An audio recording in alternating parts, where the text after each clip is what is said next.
Hi guys, welcome back to my channel. So today's video is a video that I think a lot of people were waiting for, and as you've already probably read from the title, it's a video about like a whole Q&A about living in Mumbai, living alone, college, and everything about my life right now basically. So I put up a question sticker on Instagram a few weeks ago asking for any questions that anyone has about what I'm doing here, how I'm living, what it's like to live here, and today I'm gonna answer all of them. So first, let's begin with the basics. Where did I come from? Why am I in Mumbai? So I was born in Nepal. I moved to Singapore when I was 4 and I've lived in Singapore ever since. So that's where I'm from. What am I doing in Mumbai? I am studying in a film school and I'm studying a media degree in a film school. It's a BBA in media and communication. So what that means is that it basically teaches me the whole business side of the entertainment industry, how like things like industry management, celebrity management, or even like movie promotions, everything, like just stuff related to the media industry, even like journalism, PR, all of that is covered. Very similar to mass communication degree, but more focused towards the entertainment side. So that's what I'm doing in Mumbai. Okay, so now that that's clear, let's get into some of the other questions. Okay, so one question I got was, what is your citizenship? So I am an Indian citizen. I have an Indian passport. I have a permanent residency in Singapore, but I don't have a Singaporean passport. So by citizenship, I am an Indian.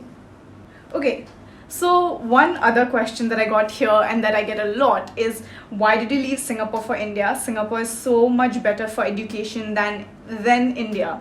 And then this person decided to be a little rude as well, but we're just going to ignore that. So I'm just going to try to answer this in short, and I have answered this in one of my previous videos as well, so I hope it's the last time I'm saying it.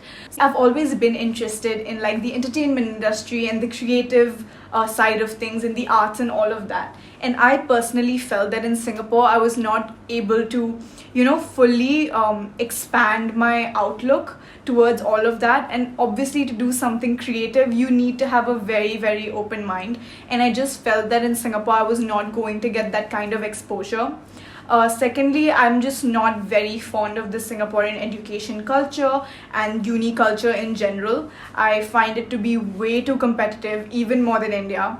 I find it to be way too pressurizing and way too like academic oriented in terms of like book knowledge, and there's much lesser exposure in terms of practical knowledge. Talking about the degree that I wanted to do, when I tried to find like similar degrees in Singapore, most of them were very theoretical and didn't have a lot of practical aspects to it. Over here, I wouldn't say that it's entirely practical as well, also because we're stuck in the pandemic and I'm doing it online. But it is definitely a lot better than what I would have gotten there. And here I'm also able to explore stuff beyond university, which I may not have been able to do there as much. So yeah. Okay, so the next question is, how was the whole journey / process of living alone? I think this is something that's very difficult to summarize in just like one answer, and it is going to like come through in the rest of the answers as well.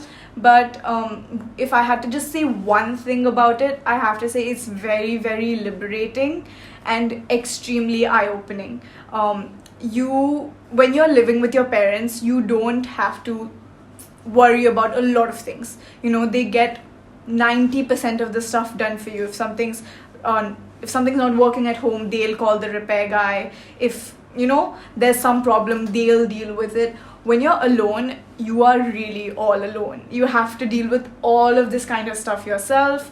So in terms of that, it is very liberating and eye-opening, and makes you very, very thankful for the privileges you have in life and for what your parents have given you.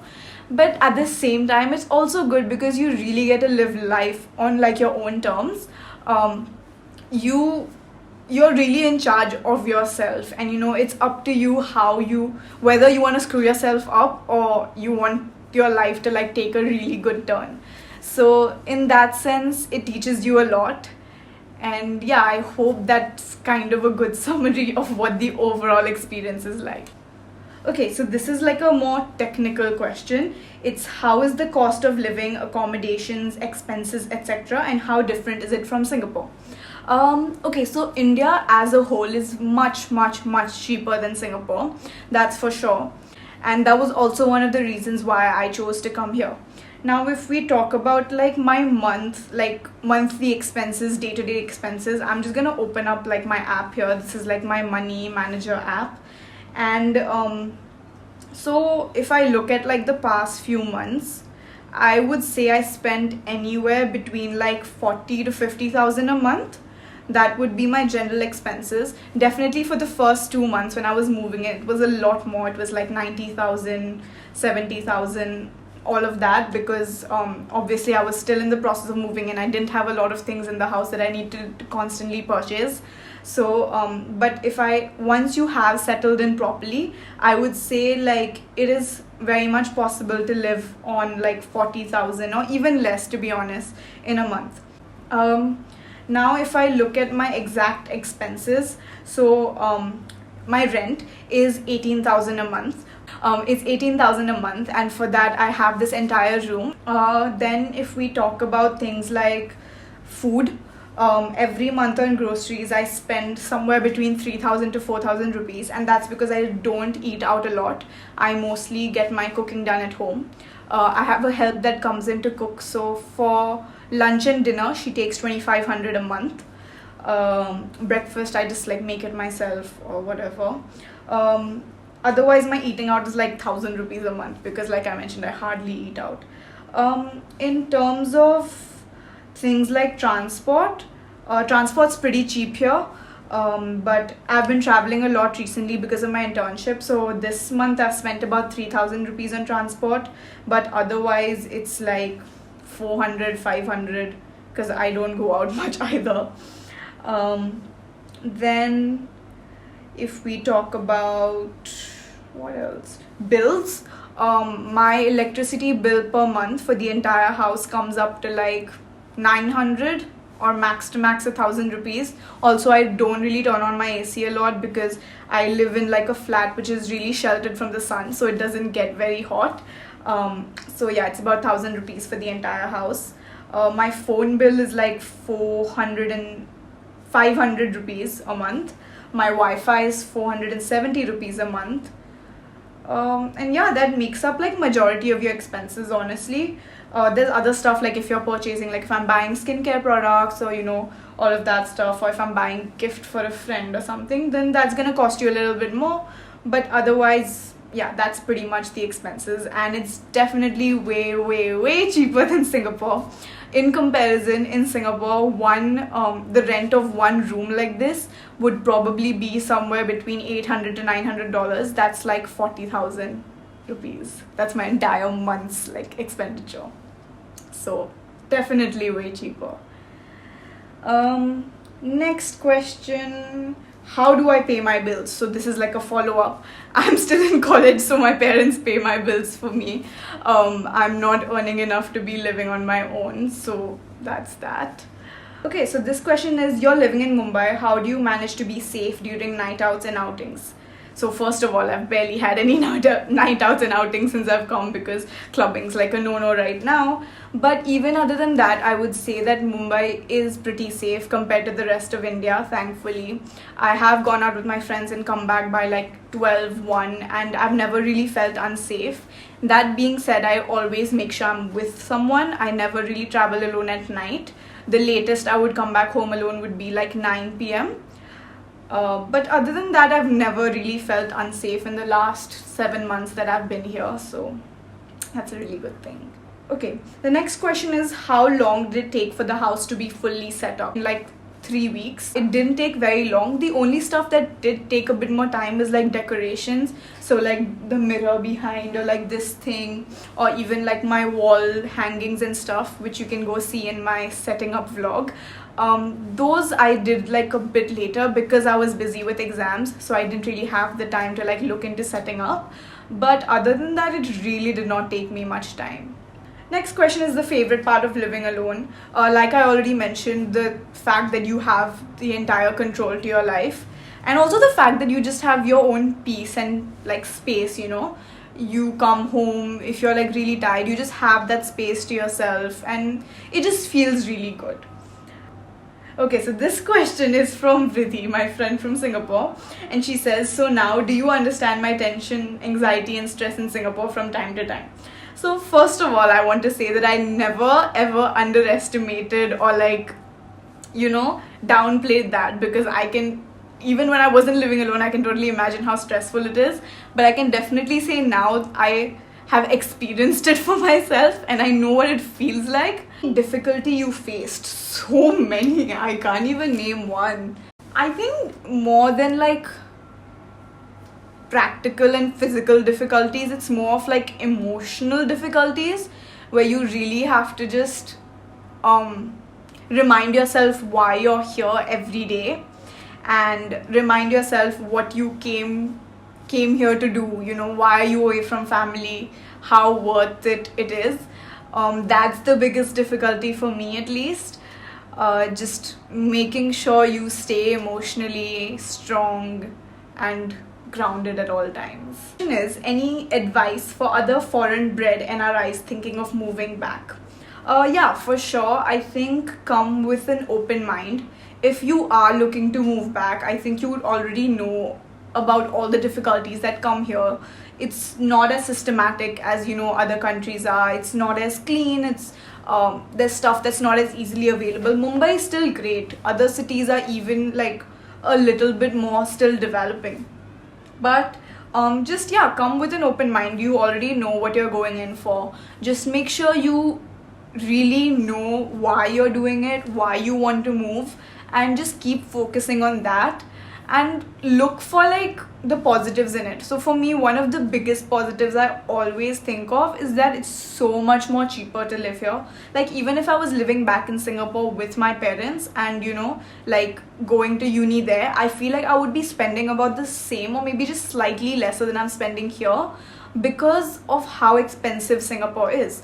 So if you think about that, that's like one of the biggest blessings I think of living in India, where I get to like experience a lot more stuff because I have the ability to spend a little bit more because it's so cheap. So that's one of the biggest positives for me.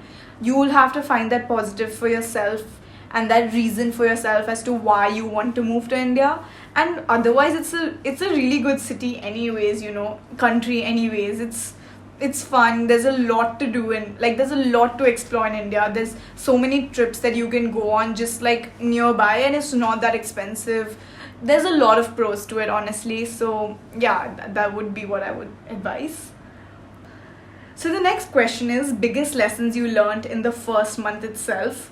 And I had to think really hard on this one for some reason, but one of the biggest lessons, this may sound funny, is that you need to stop being disgusted. Like, nothing is disgusting anymore. I have like used tissue papers to like clean up my entire like toilet bowl.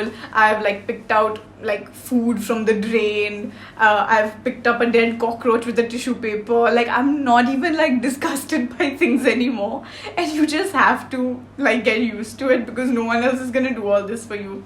If you want to keep your like place clean, you only have to do it.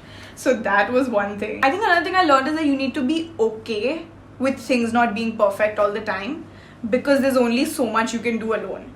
There's like in the first month I did not even have like a help for cooking. So I used to cook in the day. Cleaning I did, but cooking I didn't. So I used to cook in the day. I used to study. I used to like fix my like bed and all and stuff. So you can't do everything in a day every single day. There will be days when your house is messy, when it's dirty, or you're not able to cook something healthy, you have to order from outside, and that's okay. It's all just like a part of life and a part of living alone, and there's no point like trying to stress on making sure that you are making every single day so perfect. So that was another thing that I really learned, which helps you to maintain your stress a lot. And the last question, and this question has come from my dear sister, is, do you miss family? So I can't even explain how much I do. Like, it's really, really hard. And in the last 2 weeks, for some reason, it's gotten like way harder. I'm already getting emotional. It's gotten way harder in the last 2 weeks. For some reason, like I just miss family a lot. But like I mentioned, you need to just stay strong, know why you're here. And right now it sucks more because I can't go back there after quarantine for 2 weeks. If they come here, they'll have to go back in quarantine for 2 weeks, so that uncertainty just makes it a lot more worse. But it's fine. Like, I video call them every other day, and I just hope I can see them soon, but I miss them a lot.